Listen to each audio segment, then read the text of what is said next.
Hey hi hello welcome back to the channel. और आज की जो रियल हॉरर स्टोरी मैं आपको सुनाने वाली हूँ वो गुरुग्राम की है। दिल्ली के पास में ही गुरुग्राम है और 80 के दशक में जब ये गुरुग्राम डेवलप कर रहा था तब उस समय एक लड़की के साथ ऐसी घटना होती है जिसकी वजह से एक पूरा ऑफिस कैसे हॉन्टेड हो जाता है वो आप एक्सपीरियंस कर पाएंगे इस स्टोरी के साथ। और ये रियल स्टोरीज़ हैं तो आप जब भी ये स्टोरी सुने तो आप बिलीव भी कर सकते हैं, बिकॉज़ ऐसी बहुत सारी घटनाएं हैं जो हमारे इंडिया में हो चुकी हैं और जिस पे कई बार बिलीव तो नहीं होता है लेकिन वो रियल होती हैं। तो आज की भी जो रिसोर्सेज बेस्ड मेरी स्टोरी है वो रियल गुरुग्राम की मैं सुनाने वाली हूँ। जिस लड़की के बारे में मैं आपको बताने वाली हूँ उसका नाम रोज है।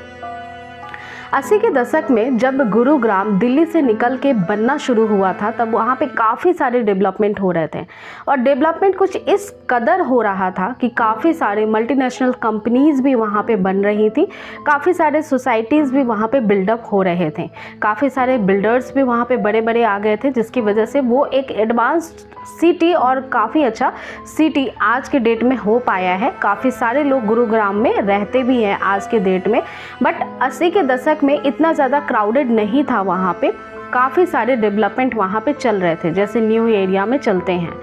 तो 2005 की बात है। 2005 में यहाँ पे ऐसी एक मल्टीनेशनल कंपनी का जो है उद्घाटन हुआ था। मतलब वहाँ पे एक मल्टीनेशनल कंपनी एस्टैब्लिश हुई थी जो बाहर से आई थी और काफ़ी सारे न्यू कमर्स को वो हायर कर रही थी।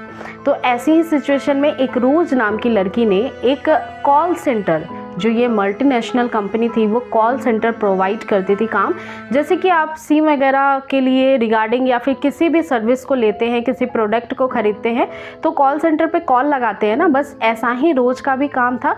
और एक बहुत बड़े कॉल सेंटर में उसको जॉब मिली थी और रोज़ काफ़ी ज़्यादा ईमानदार लड़की थी, बहुत मेहनती थी, टाइम से बिल्कुल आना ऑफिस और टाइम से घर जाना।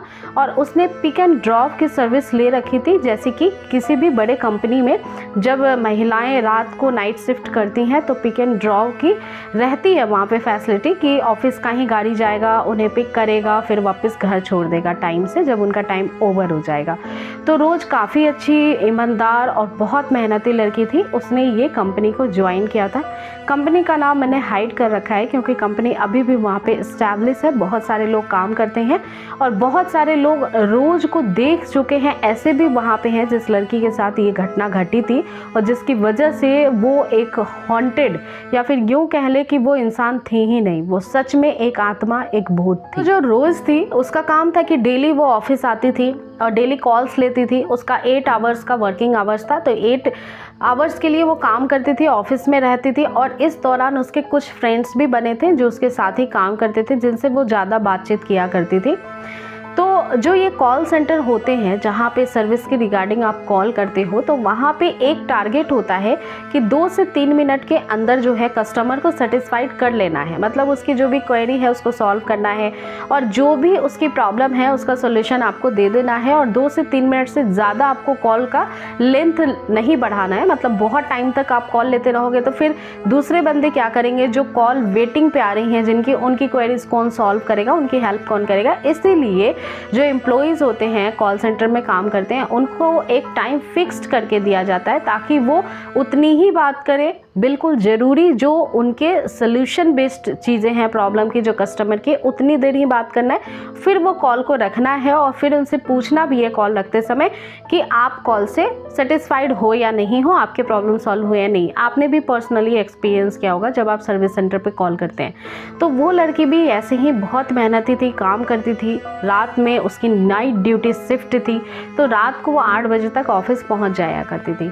डेली की ज़िंदगी बस ऐसे ही नॉर्मली उसके चल रही थी। लेकिन एक दिन होता ये है कि रोज़ किसी से बात करती रहती है कॉल पे और बहुत देर तक लंबी बातचीत चलती है और उसके बाद बहुत गुस्सा हो जाती है वो, और गुस्से में वो सीधे तमतमाई हुई चेयर से उठती है और फिर सीधे ऑफिस के नीचे उतर जाती है। मतलब एक तरह से वो ऑफिस से बाहर निकल जाती है।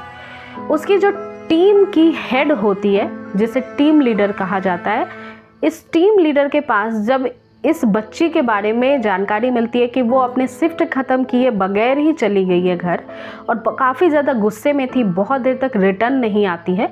रात का समय रहता है, जो टीम लीडर होती है वो काफ़ी ज़्यादा टेंशन में आ जाती है, क्योंकि एक लड़की और वो भी रात में, और जिसने पिक एंड ड्रॉ की सर्विस ले रखी है, जिसे घर भेजना, सुरक्षित पहुंचाना ऑफिस के गाड़ी की जिम्मेदारी है, गार्ड के साथ सुरक्षा के साथ लड़कियों को ऑफिस भेजना और लाने की जिम्मेदारी ऑफिस की होती है। तो ऐसी परिस्थिति में वो अकेले कैसे निकल गई और क्यों इतना गुस्सा थी, क्या हुआ क्या है, तो वो जानने की कोशिश करने लगती। तो अब होता ये है कि उसके जो टीम लीडर थी वो कॉल करती है रोज के नंबर पे, लेकिन रोज नंबर पिक नहीं करती है। उसे काफ़ी ज़्यादा अजीब लगता है उसकी टीम लीडर को। वो सोचती है कि देखते हैं कि वो बात किससे कर रही थी, क्योंकि जब भी किसी कॉल सेंटर में कॉल आता है तो नंबर वगैरह सब कुछ जो कंप्यूटर होता है उस सिस्टम पे आ जाता है, किसके नाम पे है वो भी आ जाता है। तो जब वो फाइंड करने की कोशिश करती है, देखती है सिस्टम पे, तो किसी का नंबर शो ही नहीं होता है। 1 घंटे तक बात हुई थी लेकिन किसी का नंबर शो नहीं हो रहा था। वो बात कर रही थी ये भी शो नहीं हो रहा था। तो वे 1 घंटे तक बात कर किससे रही थी।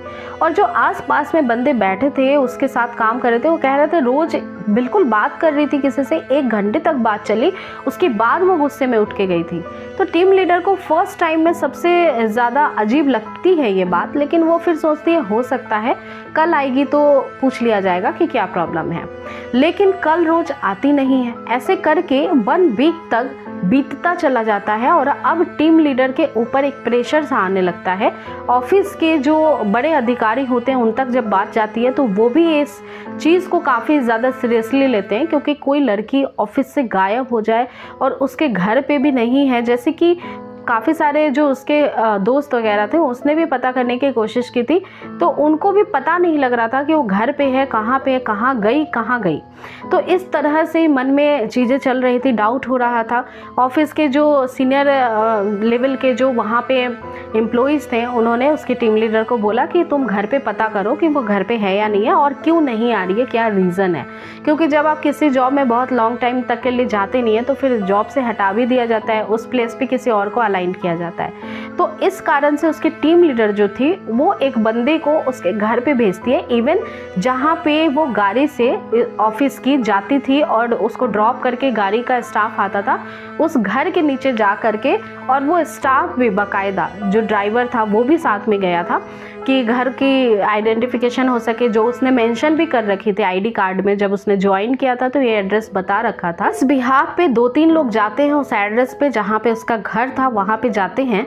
और जाने के बाद वहाँ पे जो हाउस होल्डर रहते हैं, मतलब उस घर के जो मकान मालिक रहते हैं, वो नीचे की फ्लोर पे रहते हैं और वो ऊपर की फ्लोर पे रोज़ रहती थी, क्योंकि वो नीचे ही गेट पे उतर जाया करती थी गाड़ी से। तो वहाँ पे जाने के बाद उसके जो लैंडलॉर्ड होते हैं, मतलब मकान मालिक, उनसे बात करते हैं कि ये लड़की है, क्योंकि लड़की का फ़ोटो रहता है, ऑफिस के पास पूरी डिटेल रहती है उसकी। तो वो दिखाते हैं और कहते हैं कि ये लड़की काफ़ी दिनों से हमारे ऑफिस में ही काम करती है, लेकिन अभी आ नहीं रही है और कुछ पता नहीं लग रहा है, उसका नंबर भी स्विच ऑफ है। तो मकान मालिक जो फर्स्ट एक चीज़ कहते हैं उसे सुन करके सभी के होश उड़ जाते हैं। वो कहते हैं कि इस नाम की ऐसी कोई भी लड़की हमारे घर में किराए में नहीं रहती है, और आप कह रहे हो कि काफ़ी टाइम से आपके ऑफिस में काम कर रही है, आप यहीं पे ड्रॉप करते हो, लेकिन ऐसा बिल्कुल भी नहीं है। तो ऑफिस का जो स्टाफ होता है जो उसको ले करके वहाँ पे छोड़ता था, वो कहता है कि बिल्कुल ऐसा ही होता था, क्योंकि मैडम बाहर ही उतरती थी गेट पे और हम उनको वहाँ पे ड्रॉप करके और चले जाते थे। और ये काफ़ी सालों से, मतलब 1 सालों से वो लड़की वहाँ पे काम कर रही थी और ऐसा ही हो रहा था कि वो ऑफिस की गाड़ी से ही ऑफिस जाती थी और आती भी थी। तो जब मकान मालिक ऐसा कुछ बोलते हैं तो सबको बिलीव नहीं होता है, विश्वास नहीं होता है। फिर टीम लीडर तक बात पहुंचती है और टीम लीडर जो उसकी रियल होम एड्रेस थी उसको छानबीन करने की कोशिश करने लगती है। उसका जो आधार कार्ड होता है उसमें उसका एड्रेस मेंशन होता है, और जो पुराना एड्रेस था, जो मतलब जहाँ पे वो उसके पेरेंट रहते थे, वो वाला एड्रेस उसको मिलता है। और फिर वहाँ पे सारे ही स्टाफ जो उसकी टीम लीडर थी, इस बार वो भी जाती है कि बाकायदा वहाँ पे पुख्ता कर ले, जाके जानकारी ले ले कि वो सेफ़ है कि नहीं है और उसके मदर फादर जो है वो परेशान तो नहीं है। तो जब वो उस एड्रेस पे जाते हैं जहाँ पे उसके मम्मी पापा मिलते हैं, तो मम्मी पापा तो रहते हैं, सारे लोग स्टाफ अंदर जाते हैं, 2-4 लोग होते हैं और वो सब पूछते हैं कि क्या ये लड़की को आप पहचानते हैं? तो वो बोलते हैं हाँ बिल्कुल, ये मेरी बेटी है। फिर उसके बाद वही क्वेश्चन कि आपकी बेटी जो है वो हमारे ऑफिस में काम करती थी और अचानक से 1 वीक से वो नहीं आ रही है। उसके माँ पापा बहुत चौंक जाते हैं ये बात सुनकर कि वो आपके ऑफिस में काम कर रही थी और नहीं आ रही है आप कह रहे हैं, लेकिन वो अब इस दुनिया में है ही नहीं। यानी कि जो रोज़ है वो 8 साल पहले ही उसकी मौत हो चुकी थी किसी रीज़न से और वो इस दुनिया में थी ही नहीं। जब उसके माता पिता से ये चीज़ें सुनते हैं वहाँ के ऑफिस स्टाफ, तो वो काफ़ी ज़्यादा सदमे में आ जाते हैं और वो कहते हैं कि वो लगातार 1 साल से काम कर रही थी और काफ़ी बेस्ट परफॉर्मर थी। उसको बेस्ट परफॉर्मेंस का अवार्ड भी दिया गया था, फ़ोटोज़ भी दिखाते हैं उसके कि ये आईडी है, उसने फ़ोटो ये दी थी और उसने अप्लाई किया था, 1 साल पहले वो ऑफिस में आई थी। सारी चीज़ें जब शेयर करते हैं तो माँ पापा भी उसके काफ़ी ज़्यादा स्तंभ थे, मतलब चौंक गए थे कि ऐसा कुछ हो सकता है।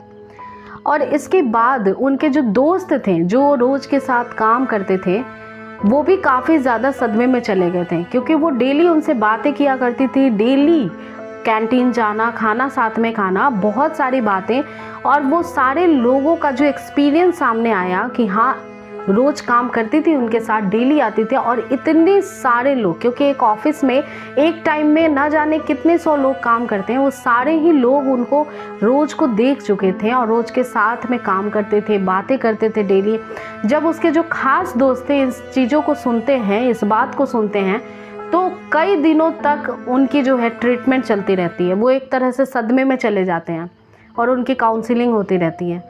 तो जब ये चीज़ें सामने आई, ये खबर सामने आया, न्यूज़ में आया, तो ये वहाँ की सुर्खियाँ बटोर रहा था। गुरुग्राम की सबसे ज़्यादा फेमस ये स्टोरी बन गई रोज़ की, और रोज़ फिर कभी भी दिखाई नहीं दी। ये स्टोरी आज भी वहाँ पे काफ़ी ज़्यादा फेमस है। और ऐसी लड़की जिसने 1 साल काम किया और उसके बाद अचानक से गायब हो गई और जो इस दुनिया में थी ही नहीं, 8 साल पहले ही उसकी मौत हो चुकी थी, इस पे कोई विश्वास नहीं कर पा रहा था। लेकिन जिन्होंने उससे बात किया था, जो उसके साथ काम कर चुके थे, उनको अब तक समझ में नहीं आता है कि जो उनके साथ हो रहा था, जो इंसान उनके साथ था वो क्या था। और अभी के भी ऐसी हालात हैं कि उसके साथ काम करने वाले बंदे अभी भी हैं और अपने एक्सपीरियंस शेयर करते हैं कि कई बार ऐसा होता था, जैसे वॉचमैन जो नीचे गार्ड काम करते थे, रात को कई बार चेयर पे वो बैठे रहते थे, पीछे से आके कोई चेयर हिला जाता था, कोई दिखाई नहीं देता था। वॉशरूम में एक लेडी के साथ कुछ ऐसा हुआ हॉरिबल एक्सपीरियंस, जिससे वो चिल्लाती चिल्लाती बाहर आई लेकिन वहाँ पे कोई दिखाई नहीं दिया।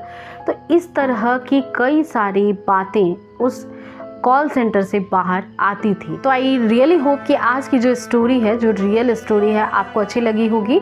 अगर आप ऐसी ही स्टोरीज़ को सुनना पसंद करते हैं तो मेक श्योर चैनल को जरूर सब्सक्राइब करिएगा। यहाँ पे आपको डेली कहानियाँ सुनने का मौका मिलेगा। मैं डेली ही एक नई नई कहानियाँ आपके लिए लेकर आती रहती हूँ। और वीडियो पूरा देखकर आपने वीडियो को पसंद किया है तो प्लीज़ लाइक भी करिएगा।